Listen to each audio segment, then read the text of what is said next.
तो आइए चले, मैं अपना भी इंट्रोडक्शन एक दे देता हूँ, क्योंकि इससे पहले मेरा कोई वीडियो इंट्रो आपको नहीं मिलेगा। ये फर्स्ट टाइम और the I think the last time मैं कोई अपना इंट्रो रिकॉर्ड करवाने लगा हूँ। तो इसमें जहाँ से शुरू होता है कि मैं ऑलरेडी 6+ ईयर से ई कॉमर्स इंडस्ट्री में हूँ, और टू बी प्रिसाइज 7 ईयर्स कर लें, जो कि हम सऊदी अरेबिया में ख़ास कर रहे हैं। तो इससे पहले थोड़ा मैं आपको इसकी बैक स्टोरी बता देता हूँ कि ई कॉमर्स में आने से पहले मैं क्या कर रहा था, ताकि आप एज अ ट्रेनर अगर मुझे देख रहे हैं, वीडियो कोई चीज़ देख रहे हैं, तो आपको पता चले कि जो चीज़ मैं टेबल पर लेकर आ रहा हूँ वो वैल्यूबल है और आपको भी हेल्प करेगी। और आपका बहुत ज़रूरी है जानना कि आपको कौन सिखा रहा है, आपको पता हो कि वो है क्या। तो ई कॉमर्स में आने से पहले जिस तरह से हर एक बच्चा जो कि टेक्नोलॉजी में इंटरेस्टेड होता है और वो फर्दर आगे कोई सॉफ्टवेयर इंजीनियर बन जाता है, कोई क्या बन जाता है, तो वो जो बचपन से लेकर जिसको जिस चीज़ में शौक होता है वो इसी फील्ड में आगे कुछ ना कुछ कैरियर बना लेता है। तो अब मेरा ये था कि मेरा भी सेम स्टोरी थी, मुझे भी कंप्यूटर जोड़ने तोड़ने का बड़ा शौक था 9-10 की एज से। तो हार्डवेयर सॉफ्टवेयर में पहले मैं इंटरेस्टेड था, बहुत बहुत कुछ किया, अपने पीसीज बनाए, शौक में डॉस ऑपरेटिंग सिस्टम भी चला कर देखा कि क्या होता है उसमें। तो आहिस्ता आहिस्ता इंटरेस्ट जब सॉफ्टवेयर हार्डवेयर से हट कर आगे फर्दर मेरा बढ़ा, तो मैंने बोला कि यार अब ये वेब है, वेब में क्या किया जा सकता है। तो तब मैंने ई कॉमर्स शुरू नहीं किया। तब ई कॉमर्स जो थी लोगों की सोच में भी नहीं आती थी उस वक्त कि ई कॉमर्स ऑनलाइन बेचा ख़रीदा जा सकता है सब कुछ। बेशक अमेज़ॉन और ये चीज़ें पहले से चल रही थी यूएस वगैरह में, लेकिन हमारे पास इधर नहीं थी और ना ही पाकिस्तान में थी। तो तब मेरा इंटरेस्ट साइबर सिक्योरिटी में था। तो साइबर सिक्योरिटी में इंटरेस्ट जैसे पैदा हुआ, तो जब आपको इस चीज़ का शौक होता है और आप इसमें सीखने लगते हैं, तो आपको दो चीज़ों की कंपैरिजन आप नहीं कर सकते, जिसमें से एक वाइट हैट और एक ब्लैक हैट हैकर्स होते हैं।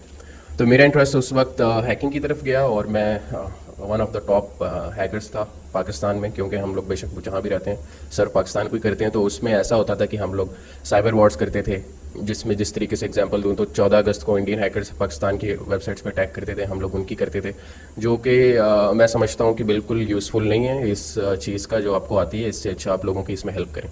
तो इसी तरह मुझे भी कोई इतना एक्सपोजर नहीं था, कर रहे थे, आहिस्ता आहिस्ता बाद में समझ गए थे। तो फेसबुक आईडीज़ हैक करना और ये वो चीज़ें, ये बच्चों के काम थे, हम लोग थोड़ा अपर लेवल पर जाकर करते थे। और मेरा एक बहुत बड़ा फेमस ब्लॉग था, काफ़ी लोग अगर मुझे से जानते हो जो साइबर सिक्योरिटी फील्ड से हैं, geniushhackers.net तब हुआ करता था, 2011-12 की बात है। तो तब वो रन करते थे। तो आहिस्ता आहिस्ता शौक वही था, लेकिन उसको मैंने अच्छे कामों के लिए इस्तेमाल करना शुरू कर दिया, जिसमें मैं फिर आकर यहाँ सऊदी अरेबिया में जिद्दा में पाकिस्तानी कॉन्सुलेट जिद्दा जो है उसमें as a cyber crime investigator voluntarily help करने लग गया। यहाँ की फैमिलीज़ के काफ़ी इश्यूज़ होते थे जिसमें, तो वो साइबर से रिलेटेड जो होते थे उसको फिर हम लोग सॉल्व करते थे। तो उसके बाद ये सब कुछ चल रहा था, जिसमें मैं वॉलंटियरली साइबर क्राइम इन्वेस्टिगेशन कर रहा था और साथ में ब्रेड एंड बटर के लिए वेबसाइट्स बना दी, क्योंकि जो हैकर होता है उसको वेबसाइट जो हैक कर लेता है उसको बनानी भी आती है। तो सेल्फ लर्न था सब कुछ, बैठकर खुद से सीखा है। तो बैक एंड पे मैं वेबसाइट्स बनाकर देना यहाँ पर कंपनीज़ को, और वो काफ़ी छोटी एज में ये सब कुछ कर रहा था। तो फॉरम्स होते थे उस वक्त, फॉरम्स बना के देते थे। जो लोग भी पुराने वो रिलेट कर पाएंगे कि पहले सोशल मीडिया से पहले फॉरम्स यूज़ हुआ करते थे। तो फॉरम्स बना दिए कंपनीज़ को, उनके पोर्टफोलियो वेबसाइट्स बना दिए, सब कुछ ये सब कुछ चल रहा था कि मैंने बोला कि यार अब जो है ना कुछ चेंज होना चाहिए। तो फिर इंटरेस्ट आया ट्रेडिंग में, बिज़नेस में, क्योंकि यहाँ पर जो मेरे अब्बू हैं और मेरे दादा अब्बू से लेके अभी तक अल्हम्दुलिल्लाह हम लोगों को जो बिज़नेस बैकग्राउंड है फैमिली का, तो मैंने बोला यार मैंने अब्बू का नहीं अपना कुछ करना है। तो फिर टेक्नोलॉजी से रिलेटेड भी हो और मज़ा भी आए करने में और कुछ सीखने को भी मिले। तो फिर मैंने करते करते ई कॉमर्स के अंदर एंट्री मारी। तो ई कॉमर्स में आने के बाद अब जो कुछ देखा था इंटरनेट से मिल रही थी नॉलेज, फर्स्ट हैंड नॉलेज जो भी थी वो यूज़ करके शुरू किया। काफ़ी पैसे ज़ाया हुए और फिर जाकर समझ आई कि बिज़नेस किस तरीके से होता है। शुरू में इन्वेंट्री भी ख़रीद लेते थे, रख लेते थे, फिर बिक नहीं रही होती थी, समझ नहीं आ रही थी किस तरीके से ऑपरेट करें। तो फिर उसके बाद ये फेसबुक पीएस जो मैं अभी आप लोगों के साथ शेयर करने लगा हूँ, ये एक पहला वाहिद मॉडल था जिसने मुझे पैसे बना कर दिए। तो जब मैं ई कॉमर्स में आया था तो इसके थ्रू आया था।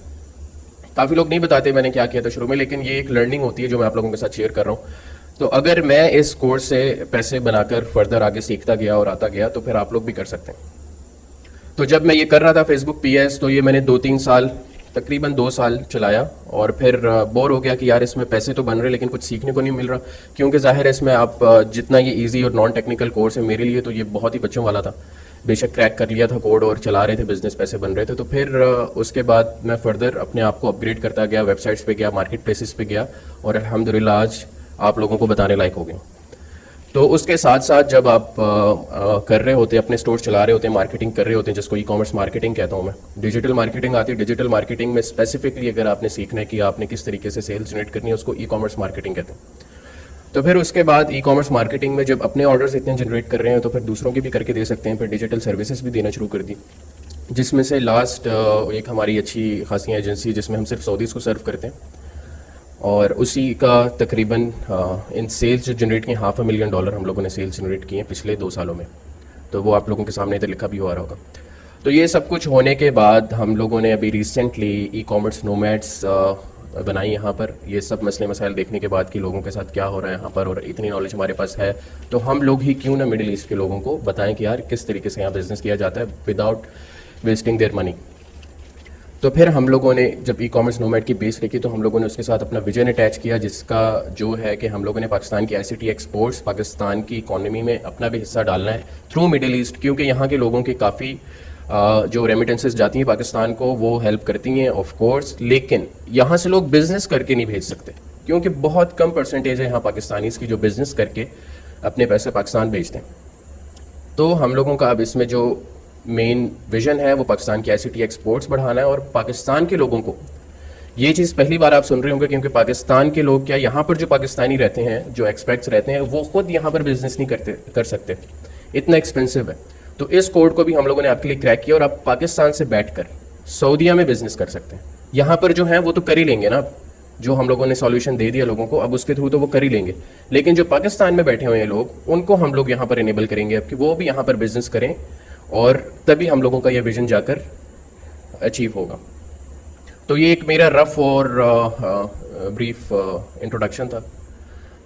तो let's move on to the next slide.